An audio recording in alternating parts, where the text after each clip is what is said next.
진여가 항상 우리 마음속에 가득하게 있다. 그래서 이것만 눈치를 채면은 깨달음이다. 이것이 중국으로부터 이렇게 내려오는 대성불교에서 내려오는 사상입니다. 그래서 이 부처님께서는 이 아트만을 부정을 했습니다. 부정을 했는데 부처님의 제자들이 이 장로들이 내려오는 것은 소승불교입니다. 소승불교는 부처님의 그 말씀을 그 밑에 있는 그 제자가 익히고 그 제자가 큰 스님이 되어고 장로가 되면은 또 그 법을 그 밑에 제자한테 전해주고 이렇게 내려오는 것을 장로교라고 그래요. 이것을 상자부라고 합니다. 이것이 이제 그 미얀마라든지 월남이라든지 태국이라든지 이쪽으로 이렇게 내려오는 이 전통 불교입니다. 그 다음에 이제 대중부가 또 있는데 이 대중부는 뭐냐면은 부처님 법으로 이렇게 전통으로 내려오는 종교가 아니에요. 후대에 만들어지는 종교입니다. 그러니까 이 종교는 보면 기도도 하고 또 그 다음에 연불도 하고 그다음에 그 주력도 하고 또 그다음 이렇게 부처님 당시 부처님이 가르친 것하고는 다르게 이렇게 성장을 합니다. 그런데 상자부에서는 이 대중부를 어떻게 보느냐면은 이것은 불교가 아니야 이렇게 보는 거예요.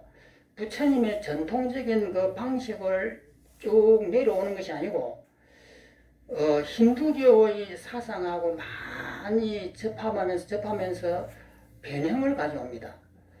변형을 가지면서 서가모니 부처님을 신앙의 대상으로 보고 또 그 다음에 아트만이라고 하는 이 진여를 받아들입니다.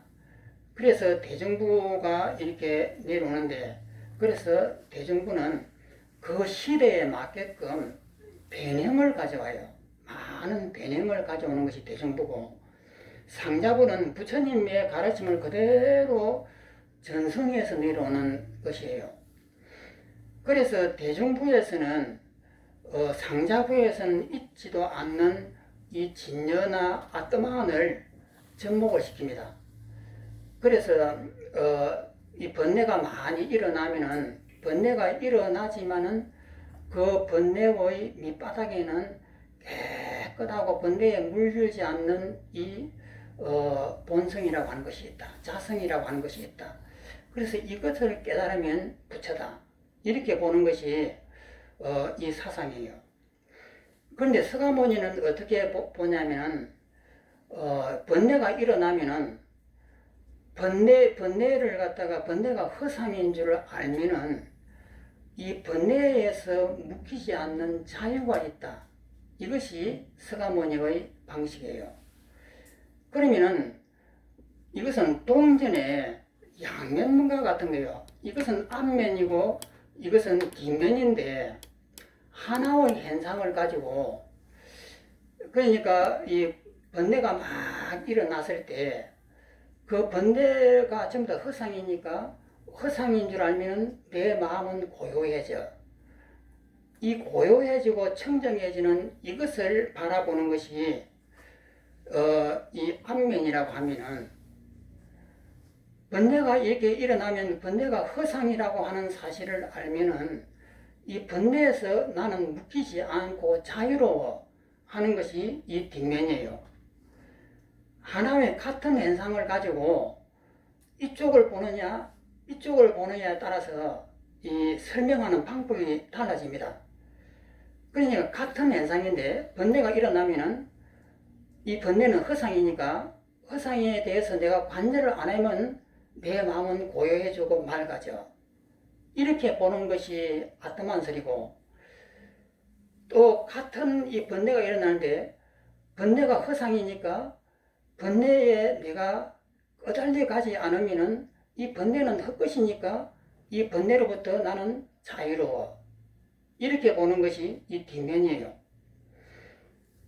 그러면 왜 앞면을 똑같은 현상, 한 가지의 현상을 가지고 앞면과 뒷면을 이렇게 다르게 설명하는데 서가모니는 왜 앞면에 아트만스를 부정했는가 하는 거예요.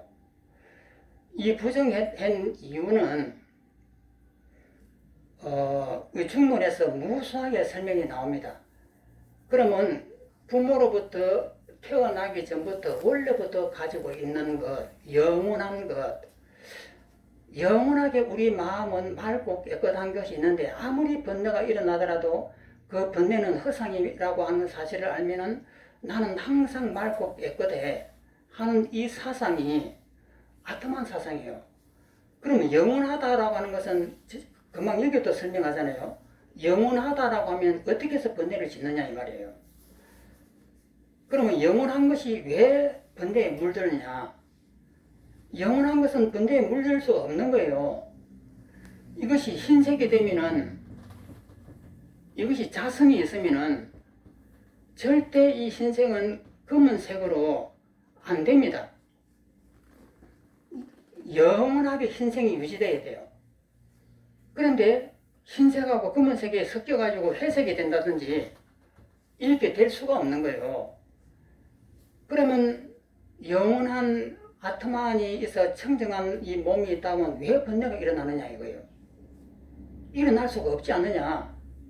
이것이 이제 그 반론이에요. 지금 하는 것이. 그래서 서가모니는 이 아트만설의 이 동전에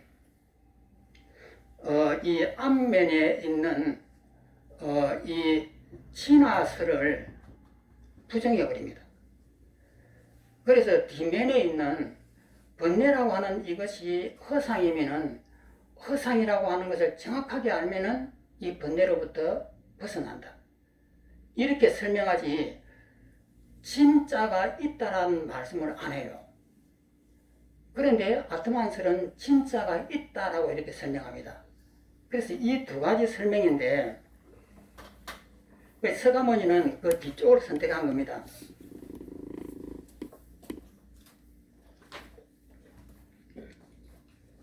또 그러고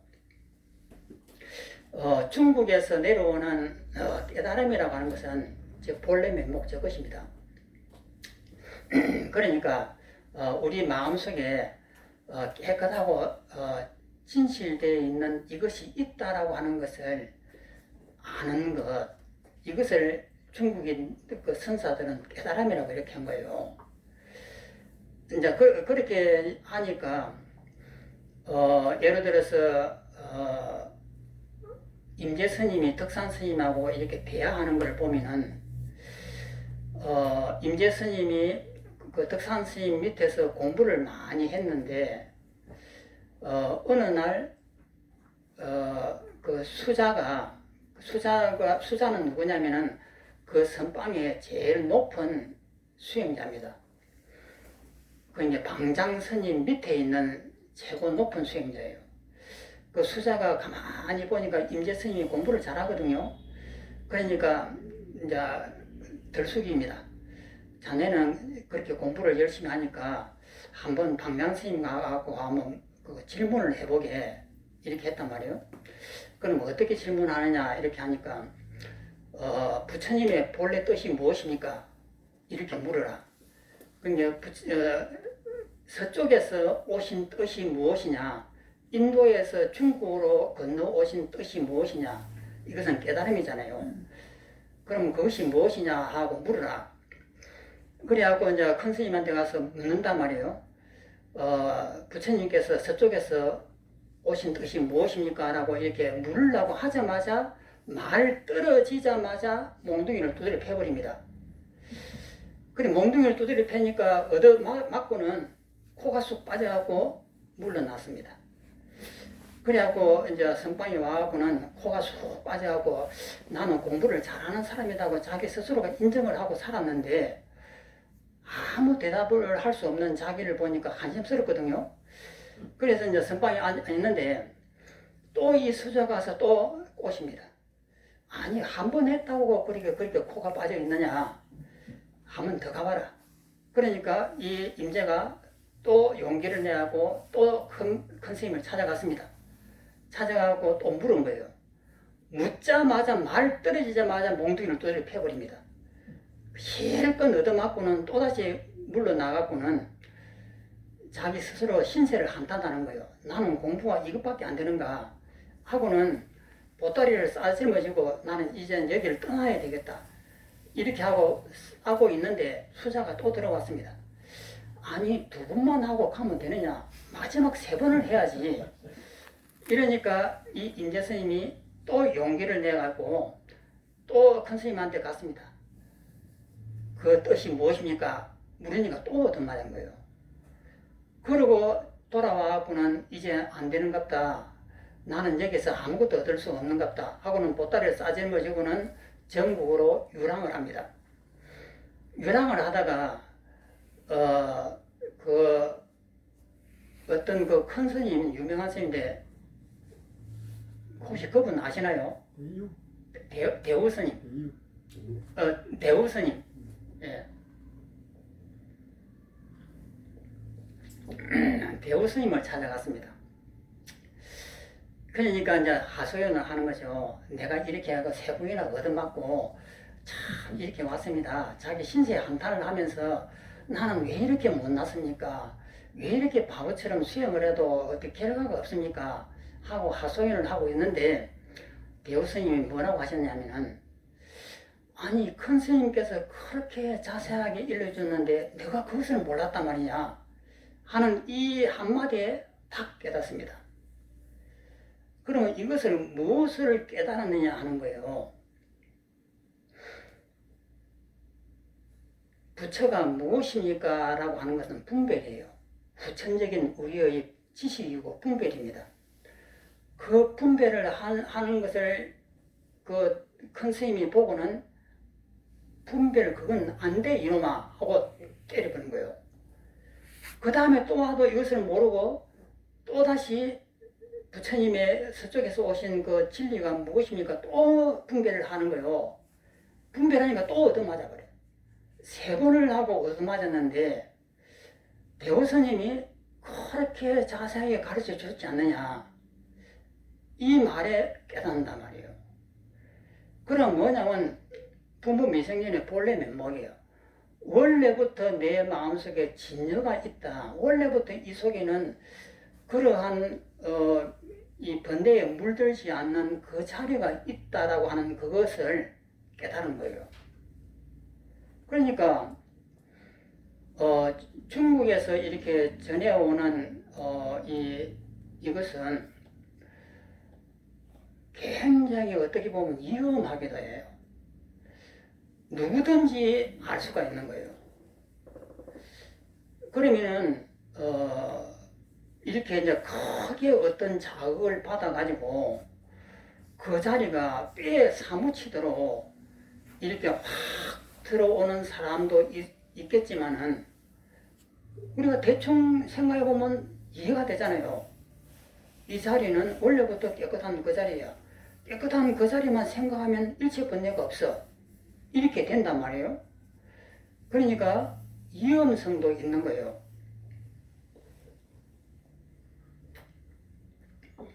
그래서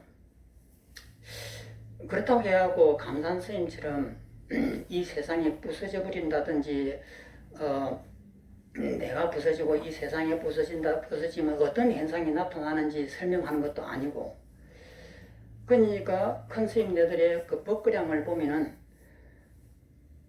일러 봐라 이렇게 하면은 서쪽에서 해가 솟느나 이렇게 한단 말이에요.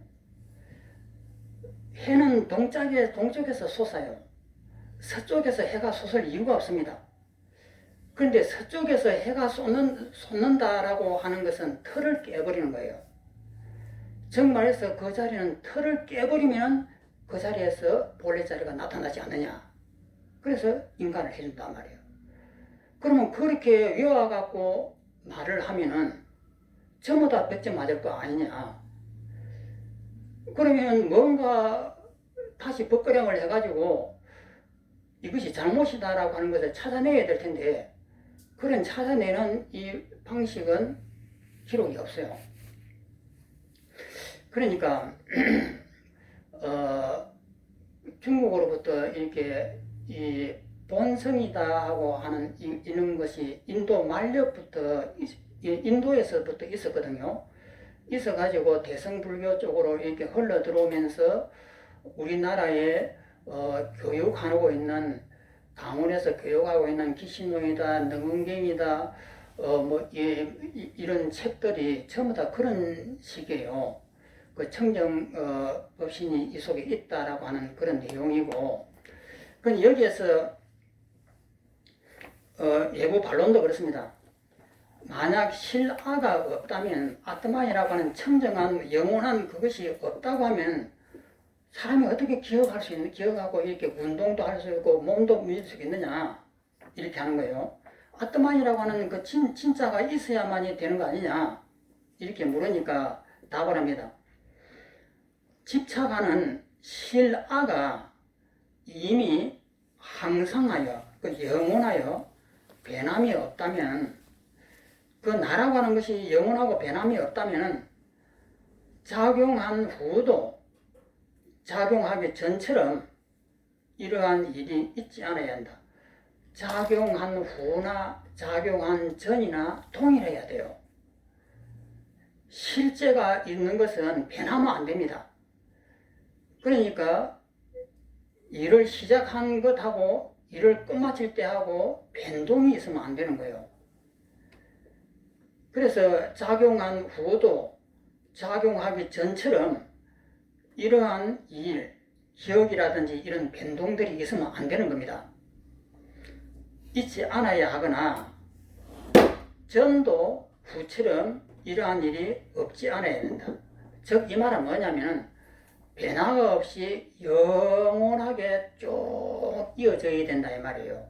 실아가 있다면, 아트만이 있다고 하면은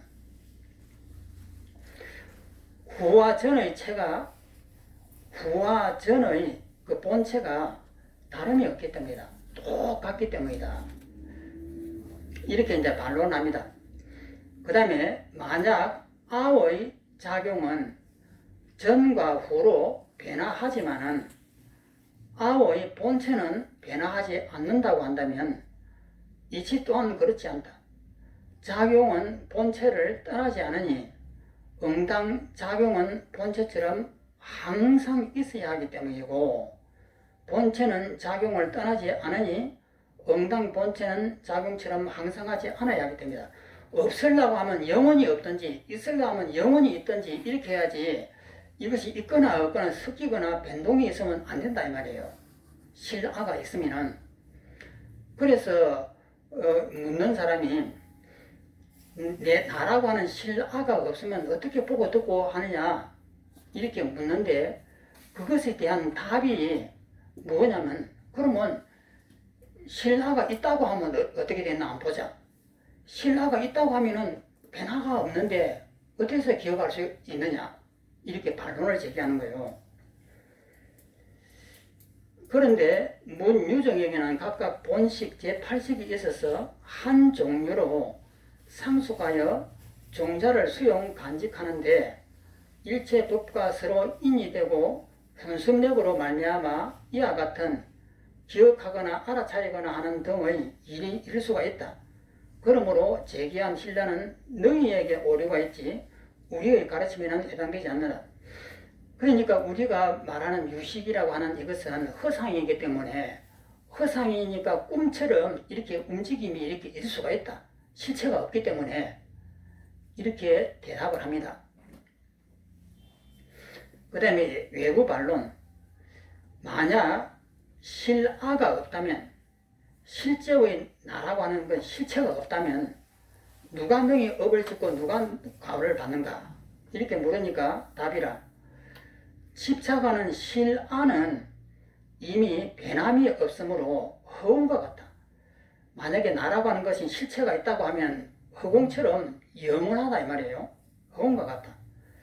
이것이 어떻게 능히 업을 짓고 과를 받을 수가 있는가, 이렇게 어떻게 변할 수가 있는가. 만약 변화가 있다면 응당 무상하여야 한다. 그런데 항상 하는 아라고 하는 것은 없다 하더라도 유정은 심과 심소법의 인연력 때문에 끊임없이 업을 짓고 과를 받으니 이치에 언함이 없다.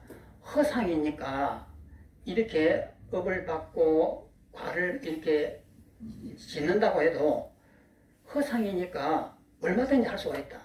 이렇게 대답하는 겁니다. 그 다음에 외부 반론. 만약 아가 진실로 없다면 누가 살고 죽음의 여러 곳을 윤회하며 누가 다시 고통을 싫어하고 열반을 구하여 나아가는가? 실제 내가 없다라고 하면 어떻게 그렇게 할 수 있느냐? 실제 내가 있으니까 그렇게 하는 것 아니냐? 이렇게 반론을 하니까 답이라. 집착하는 아는 상주함으로, 아트마이라고 하는 것은 상주함으로 변화가 없이 머무니 이미 생멸이 없는데, 영원한 것은 생멸이 있을 수가 없죠. 생멸이 없는데 어떻게 생사윤회를 말할 수 있으며, 또 항상하여 허공처럼 영원하기 때문에 고통에 괴롭힘을 받는 바도 아니니 어째서 고를 싫어하여 버리고 열반을 구해 나가겠는가? 이렇게 이제 반론을 합니다. 그러므로 그 말한 바 상은 영원하다라고 하는 이 상은 스스로를 해치게 된다. 그런데 비록 윤회와 열반의 주체로서 실대원 안은 없다 해도 유정리는, 이 중생은 신심, 몸과 마음, 신심이 상속하여 번뇌와 업의 힘에 의해 여러 곳에 윤회하니 고통을 싫어하기 때문에 열반을 구하려 한다. 이로 말미암아 알아야 한다. 결코 실다운 안은 없으며 단지 여러 식이 있어서 무시시래로 전후 생멸하고 인과 과가 상속하여 그릇된 혼섭으로 말미암아 아상을, 나라고 하는 상을 사현하는데 비슷하게 내가 있는 뜻이 나타내는데, 어리석은 자는 그 가운데서 아라고, 나라고 그릇되게 집착한다. 이 문제를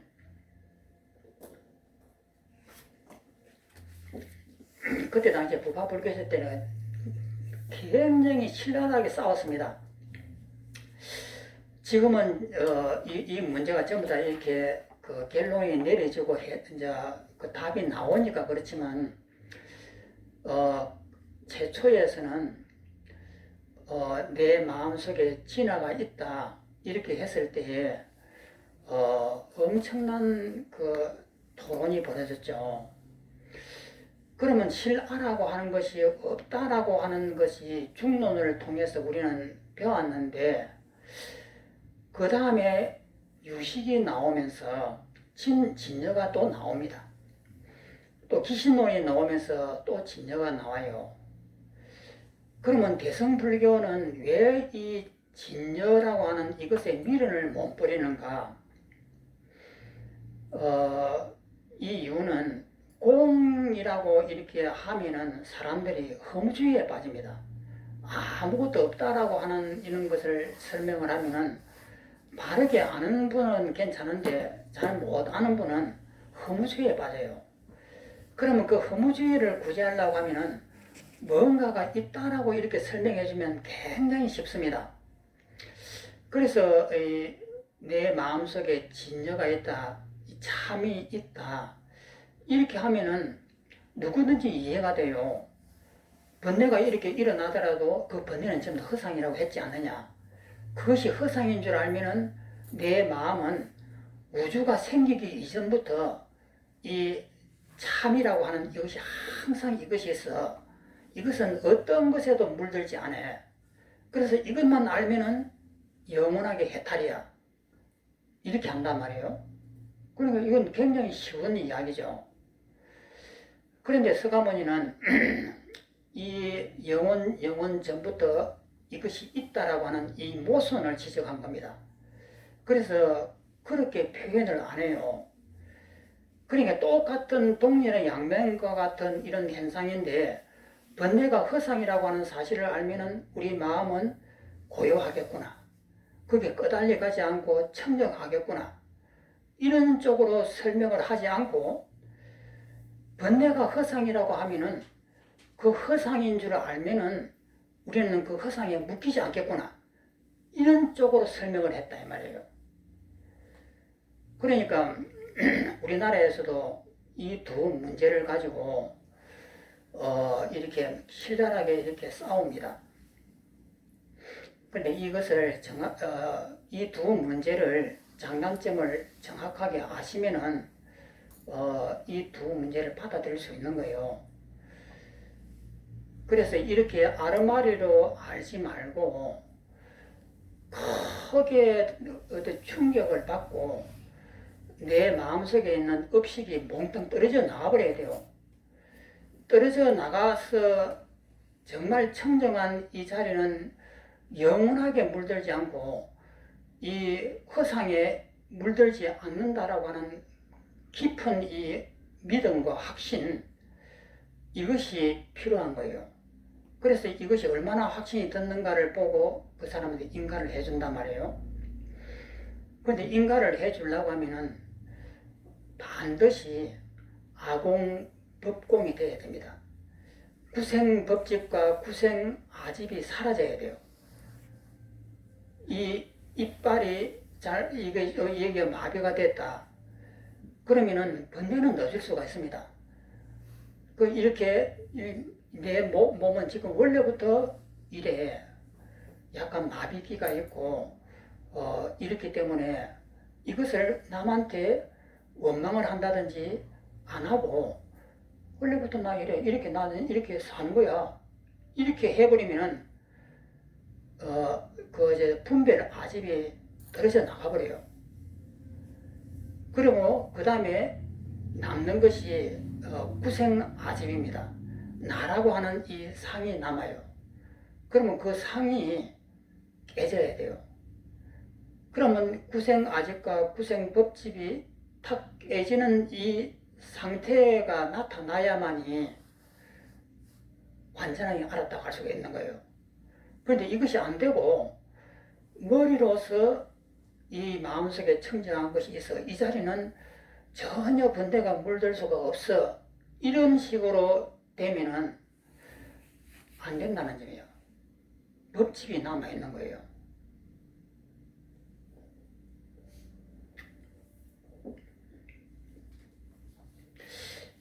또 보겠습니다. 밑에 보면은 여기서 외부의 반론은 크게 두 가지이다. 첫째는 실아가 없다면 어떻게 기억하고 알아차리고 읽고 익히고 감사하며 원망하는 등의 일이 있을 수 있겠는가. 앞에서 말한 그 첫 번째고, 그 다음에 두 번째는 실아가 없다면 누가 업을 짓고 누가 가를 받는가. 이렇게 작용이 이렇게 어떻게 이렇게 되는가. 이게 두 번째 질문이었습니다. 이때 실아는 상주불변하기 때문에 이것은 상주불변한 아트만이기 때문에 반론 자체에 모순이 생긴다. 실아가 상주불변하다면 전혀 변화가 없어야 한다. 이것은 영원해야 하는 거예요. 실아가 있다면. 그런데 반론 자체가 실아의 변화를 이야기한다. 실아가 있다면 실아는 변화가 없으니 오히려 기억 등의 일이 일어날 수가 없다. 업을 받고 과를 받는 것도 마찬가지다. 따라서 상주불변하는 실아는 없다. 실아가 없다면 어떻게 기억 등의 일이 일어나는가? 이에 대해 인용문에서 상속하는 제80 등을 통해 설명한다. 제70의 제80을 나라고 이렇게 착각한다. 이 말이에요. 제80에 대해서는 나중에 자세히 살펴보자. 그렇다고 제80을 새로운 실아로 오해하지 마시라. 그런데 이것을 제80의 환영인 이 부분을 제거해버리면 그 안에는 백정식이 있다, 제9식이 있다라고까지 또 주장하는 분들이 많이 있습니다. 그래서 그 제9식은 백정식이다. 백정이라고 하는 건 흰 백자, 맑을 꼭대기 정이거든요. 그러면은 진여가 있다 이 말이에요. 그러니까 이 유식도 끝에 가서 결국은 제 구식은 설명을 하지 않습니다만은 후대에서 제 구식이 있다. 깨끗한 백정식이 있다. 이렇게 설명을 하게 됩니다. 그래서 대성경전에 이것이 한계예요, 한계. 앞에서 그릇된 분별이 바로 분별 아집이라고 설명하였다. 그리고 유식 논사들이 실아를 부정하는 내용에서 제8식을 등장시켰는데 제8식을 실아로 상정하였겠는가? 제8식을 이야기한다고 해서 또 불성을 이야기한다고 해서 또 열애장을 이야기한다고 해서 역대 스승의 가르침을 한방에 힌두 잠론이라고 단정하지 말아야만 한다. 힌두 잠론이라고 하는 것은 힌두교의 아트만이다 이 말이에요. 이것이 아트만 아니냐라고 이렇게 반론을 제기한다 하기 때문에 그런 거예요. 또 분명히 대승경전인 해시밀경에서 다음과 같이 염려한다. 이 해시밀경에도 진여가 나옵니다. 그러니까 유식의 근본 원전인 해시밀경인데 해시밀경에도 이 진여가 나와요. 그래서 해시밀경도 유식의 원전이지만은 진여가 나오기 때문에 이 대성경전들의 그 법이 그렇습니다. 그 다음에 아다나식 제8식은 매우 깊고 미세하고 일체 종자는 폭류와 같네. 그러니까 이 폭포수의 폭류처럼 폭류라고 하는 것은 물이 방울방울 되는 이 작은 물들이 모여가지고 폭류처럼 이렇게 흘러내려가기 때문에 하나인 것처럼 보입니다. 하나인 것처럼 보이지만 그 안에 있는 물의 분자들을 다 이렇게 따져보면 전부 다 제각기단 말이에요. 제각기가 되는 이것이 폭류화되어서 흘러나갈 때는 보면 또 하나처럼 보여요. 그래서 폭류와 같네. 일체 종자라고 한 제8식은 폭류처럼 마치 내가 있는 것처럼 이렇게 보인다 이 말이에요. 나는 범부와 어리석은 이에게 여러 말하지 않으니 그들이 분별하고 집착하여 나라고 할까 두렵네. 이렇게 했습니다. 그럼 오늘은 여기까지 하겠습니다.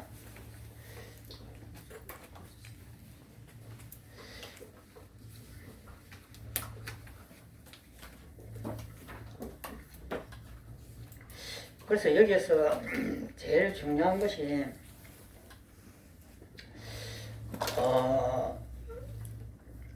깨달음이라고 하는 이것이 무엇인가 하는 거예요. 깨달음이라고 하는 이것은 너무나 알고 보면 간단합니다. 이 나라고 하는 것은 없습니다. 그 나라고 하는 것은 없다라고 하는 이것을 정확하게 눈으로 확인을 하면 되고, 그 다음에 바깥에 있는 이런 물체들 이런 것이 허상이다라고 하는 것을 정확하게 눈치를 채우면 되는 거예요. 그러면은 나라고 하는 것도 없고 바깥에 있는 이 대상도 다 허상이에요.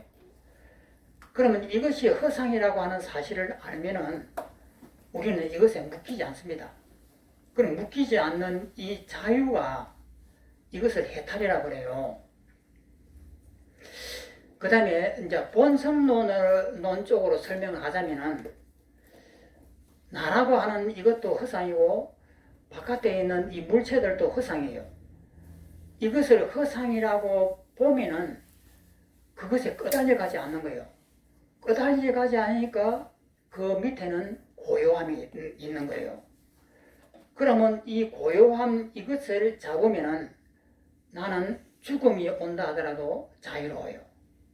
어떤 일이 일어나지 않는 거예요. 그래서 이런 식으로 설명하는 방법과 또 바깥에 있는 이 허상인 줄 알면은 나는 그 허상에 묶이지 않기 때문에 자유롭다. 이렇게 설명하는 방법, 이 두 가지가 있는데 두 가지가 있지만은 이것을 자신이 체험을 하려고 하면 분별 아집과 이 구생 그 아집을 끊어야 돼요. 그러니까 이 이치로 보면은 나라고 하는 것이 없다라고 하는 것을 아는 것이 분별 아집이고, 그 다음에 그것이 없다 하더라도 이 몸이 이 물체가 남아 있는 거예요. 그러면 남아 있는 이 물체까지도 비워지는 것, 이것을 경험하면 됩니다. 그러면 그것을 어떻게 경험할 것인가 하는 이것은 이 선사들의 어록을 아무리 뒤져봐도 안 보입니다. 그러면 그것을 그 감산 스님의 그 법문을 참조를 하시면 돼요. 그리고 우리 스님네들 배우는 강원에서 배우는 사집에 보면 선요라고 하는 책이 있습니다.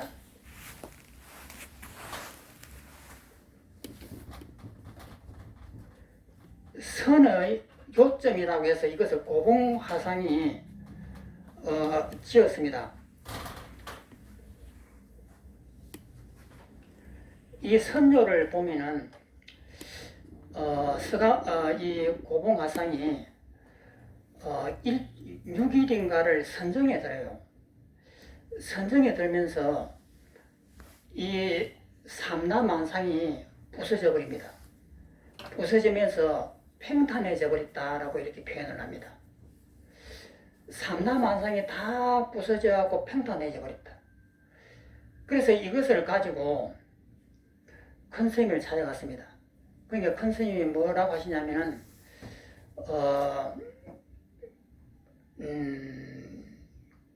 그 뭐냐면은 일상생활 속에서 이뤄가느냐, 몽중이 이뤄가 되느냐, 꿈속에서도 하도가 성성하냐, 이렇게 물으니까 네, 성성합니다. 그러면 일상생활 속에서도 하도가 성성하냐, 이렇게 물으니까 네, 성성합니다. 또 그 다음에 세 번째 물은 것이 꿈도 없는 깊은 잠 속에서도 이 하도가 성성하냐, 이러니까 여기에 막혀버린 거예요. 그런 것을 경험을 못 해봤기 때문에.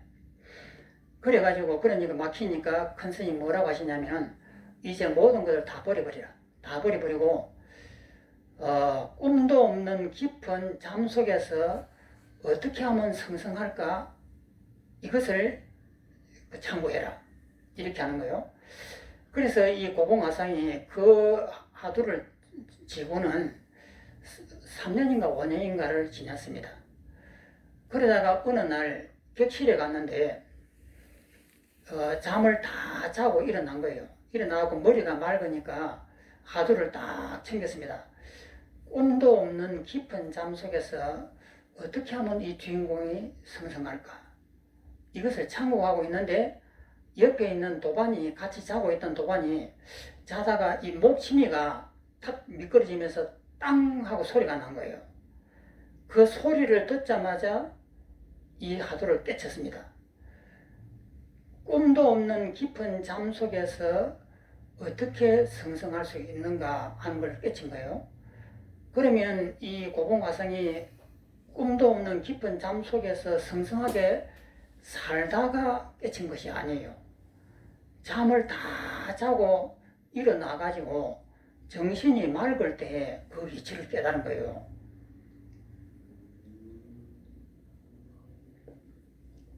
그러면 이것을 무엇이냐면은 산하대지가 다 부서져가고 팽탄해져 버렸다 이 말이에요. 팽탄해져 버렸는데 그것을 모르는 거예요. 그러니까 번뇌가 일어나니까 모른다 이 말이에요. 그래야 그 하두를 이제 들고 5년을 지나고 난 다음에 목침이 소리가 떨어지는 소리를 듣자마자 깨닫는단 말이에요. 그럼 무엇을 깨달았느냐? 바깥 현상들이 산하대제의 나라고 하는 이것이 다 무너졌지만은 그래도 뭔가가 있지 않을까라고 생각했는데 원래부터 내 마음속에 물들지 않은 고요함이 있다 이 말이에요. 그것은 깊은 잠에 들건 안 들건 관계없이 영원하잖아요. 그 이치를 그냥 우리가 이게 머리로서 이렇게 깨닫는 것이 아니에요. 그 사무치게 그것이 자기 것이 되어버린 거예요. 그래서 이렇게 이제 고봉화상의 이 그 선조라고 하는 책을 보면은 이 산화대지와 이것이 전부 다 무너져고 평탄해져 버렸다라고 이렇게 그 설명되어 있는 것은 그 책밖에 없습니다. 그래서 중국에서 이 내려오는 전통선은 결국은 이 속에는 이 청정한 이 자리를 이야기하는 거예요. 그러면 청정한 이 자리를 머리로서 이해하는 것이 아니고 얼마만큼 강하게